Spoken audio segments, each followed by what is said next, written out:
Sadhguru, when certain youngsters face problems or difficulties like failures, breakups, loss, etc., a few go for drugs or alcohol instead of solving the problem and finding solutions. So, I want to know what is that one hope a person can cling on to even when he is fully shattered from within?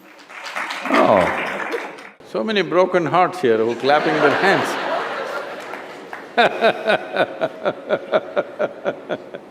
So, when he is fully shattered, what can he do? The question is, do you want to allow yourself to be fully shattered? That's a question. And many things that don't work out in your early life, you will see later on, it is a great blessing. There are many ways to look at this. Let me tell you this.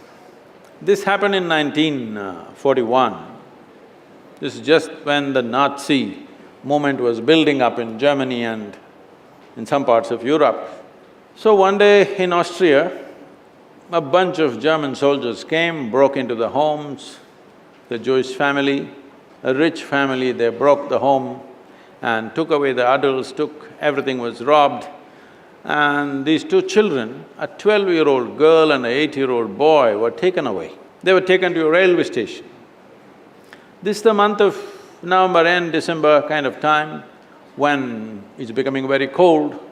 So they were kept in the railway station for 3 days because the trains did not come. Boys, little boys being boys, they started playing football.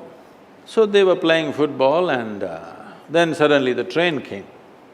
The train is not a passenger train, it's a cargo train, the goods train.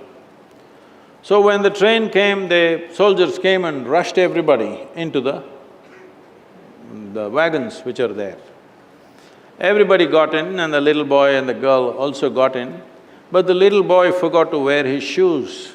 He left his shoes outside and they pushed him into the wagon. So without shoes he came. His sister, a 12-year-old girl, saw her kid brother coming without shoes and she got mad with him. She held him by the ear, boxed his ears, scolded him nicely, slapped him. Say, "You idiot, already we are in enough trouble, now you come without shoes."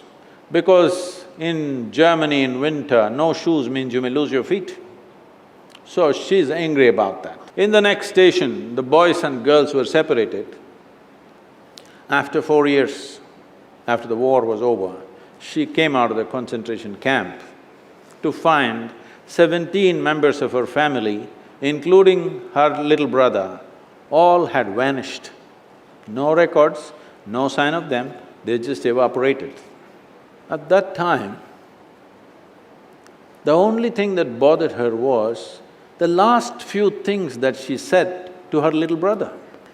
She loves her brother, but the last few things that she said to him were such terrible things, it rang in her mind and troubled her. These are the last things I told my brother and after that I'm never going to see him, he's gone. So she took a vow, if I speak to anybody in my life, I will speak in such a way, if this is my last word, I will not regret. This one thing transformed her life in such a way. She went on to United States, she died in 2006, she did some phenomenal work, built a hospital somewhere near Chicago, I think. She lived a fruitful life. I'm saying, even if you're put through the most horrible situations, either you can come out using that experience as a better human being, or you can use the experience to become a horrible mess. So whenever something hurts you, there are two options.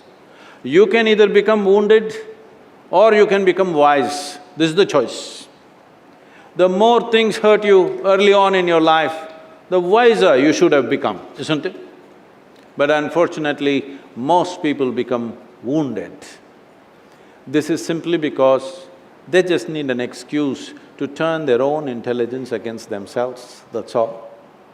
Especially if the world around you turns against you, is it not very, very important that your intelligence stands up for you?